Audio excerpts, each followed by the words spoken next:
I was 17 when my mother found the photo. Not even a compromising one. Just me and Rachel at the beach, my head on her shoulder, both of us smiling at the camera like we were the only two people in the world. We were. In that moment, we were. My mom was putting laundry away in my room and she knocked over my backpack. Photos scattered across the floor. She picked one up. I watched her face change. The confusion first, then the realization, then the disgust. "What is this?" she asked, holding the photo like it was something toxic. "What are you?" I didn't answer. Couldn't answer. The words stuck in my throat like I'd swallowed gravel. "You're 17 years old. You're too young to know this about yourself. This is a phase. You're experimenting because your father and I haven't been paying enough attention to you. That girl Rachel, right? She's corrupting you." "Mom, it's not like that. We're calling her parents. This ends today." Rachel's parents pulled her out of school that week. Transferred her to a different district 2 hours away. My parents told me it was for the best. That I should focus on my future instead of that kind of distraction. They wanted me to go to conversion therapy. Promised it would fix me like I was broken. I refused. So they issued me an ultimatum. "You can stay here if you agree to never see that girl again, never act on this phase, and attend church counseling. Or I could leave, get out, never come back." They said it like it was mercy giving me a choice. But there was no choice. Not really. Because I couldn't pretend to be someone I wasn't just to have a roof over my head. Couldn't pray the gay away or believe I was sick or accept that Rachel was poison. So I packed a bag at midnight. Left a note. "And I never went back. Tell me where you're watching from." Drop your city in the comments below. And if stories like yours echo mine, please hit that subscribe button.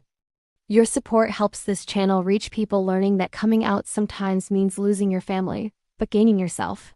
My name is Sophie Chen, and this is the story of how I came out at 17, got kicked out of my home, survived on my own, and built a life that my parents never had the courage to live themselves. I was born in California to immigrant parents who wanted the American dream. Work hard, get good grades, go to an Ivy League school, become a doctor or lawyer, get married to a nice man, have 2.5 children. That was the script. That was the only script. My mother had given up her nursing career when she married my father. Sacrificed everything to play the perfect wife. She wanted that for me, I think. Safety and normalcy. She didn't understand that normalcy was suffocation. I was 14 when I met Rachel. Sophomore year at Riverside High. She transferred mid-year, and we had English together. She sat behind me, and on the first day she leaned forward and whispered, "This teacher is definitely a vampire. Nobody's skin is that pale naturally." I almost laughed so hard I fell out of my chair. By November, we were inseparable. In our friend group, at lunch, between classes. But by December, something shifted. We started sitting alone. Finding empty hallways. Standing closer than friends should. One day in January, we were in the library after school, supposedly doing homework. Rachel was next to me on the same side of the table instead of across from it. Our hands were almost touching. And I felt this electricity, this pull like gravity had changed and she was the center of the earth. "Sophie," she said quietly. "Yeah? I think I like you." Like more than a friend. My heart stopped. Literally stopped. Then started again at triple speed. "I think I like you too. Is that weird?" "Completely. Do you want it to be weird?" "No, I want you to kiss me." And she did. Right there in the library with people 3 tables away. It was soft and careful and terrifying and perfect. Rachel was the first person to kiss me. She was the first person I wanted to kiss. She was everything good and possible and true.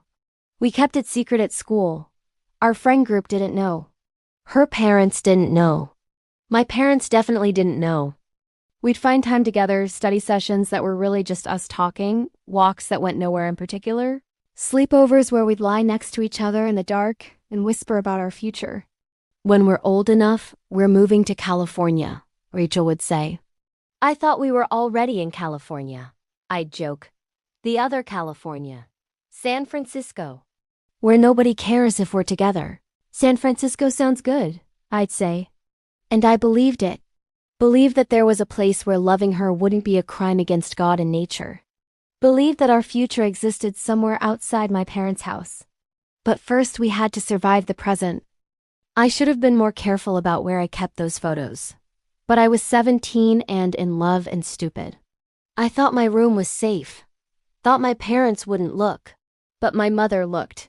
And she told my father. And they looked at me like I'd become a stranger in their house. "We're calling her parents tomorrow," my father said. Not a question, a statement, an execution order. I tried to run that night. Packed a bag, climbed out my bedroom window. Made it 2 blocks before my father caught me. Brought me back inside. Locked my door. Not physically locked, but might as well have been. The message was clear. You are not going anywhere. The next day, Rachel's parents called. Screaming accusations. Rachel's mother made it sound like I'd seduced her daughter into a cult. Made it sound like I was predatory, demonic, corrupting. Rachel was moved schools before lunch. I didn't get to say goodbye, didn't get to explain. One day we were planning San Francisco, and the next day she was erased from my life like she'd never existed. My parents wanted to pretend she'd never existed either. "We're putting you in counseling," my mother said. Real counseling. To help you understand that this confusion is temporary. It wasn't confusion. It was clarity. The first thing in my life that made perfect sense. But my parents didn't want clarity. They wanted conformity. They brought me to a therapist who specialized in helping young people work through unwanted same-sex attraction. I went twice. Both times I sat silently and listened to this man tell me that I could change if I tried hard enough. That there were things I could do, prayer, meditation, positive male role models that would help me recover from being gay. On the 3rd appointment, I told my parents I wouldn't go back. They lost it. "You're being stubborn and selfish," my mother said. "Do you know what people will think? That your father and I failed as parents. That we didn't raise you right?" "You didn't," I said quietly. "You raised me to hide who I am. You're not this person, Sophie. You're confused. You're looking for attention. I'm looking for Rachel." That was the wrong thing to say. My father's face turned red. He started yelling about respect and gratitude and how many sacrifices they'd made. How could I throw that back in their faces? How could I choose to be this way? "I didn't choose it," I said. "I just chose to be honest about it." "Then you can be honest about it somewhere else," my father said. "If you insist on this lifestyle, you're not welcome here anymore." My mother looked shocked. Like he'd crossed a line. But she didn't stop him. "You have 1 week to figure out where you're going," he continued. "But you're not staying in this house." My mother started crying. Pleading with me to reconsider. Just try to date boys. Just try to be normal for us. For the family. But there was no trying. There was no normal. There was only truth and lies, and I'd chosen truth. So on a Saturday in May, I packed 2 suitcases with everything I could carry. Left a note on the kitchen table. "I'm sorry I couldn't be who you wanted. Love, Sophie." My mother found it first. She called me later that week. "Where are you?" "Staying with a friend's family for now. Come home. We'll work through this. I am home." For the first time, I'm exactly where I need to be. She cried, begged, said if I left, they couldn't help me, couldn't support me. "Then you can't help me," I said. "Because I can't stop being gay for you." I was homeless 3 months later.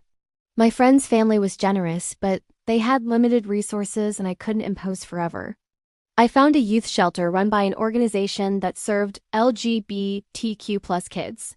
There were 40 of us crammed into a space meant for 20. We slept in shifts, shared everything. But for the first time, I wasn't the only one. I wasn't the only daughter who'd been thrown out for being gay. Wasn't the only one with religious parents. Wasn't the only one who'd tried to explain and was met with incomprehension. There was Marcus, whose father beat him.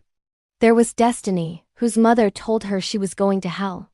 There was James, whose parents pretended he didn't exist. We became family because our biological families had rejected us.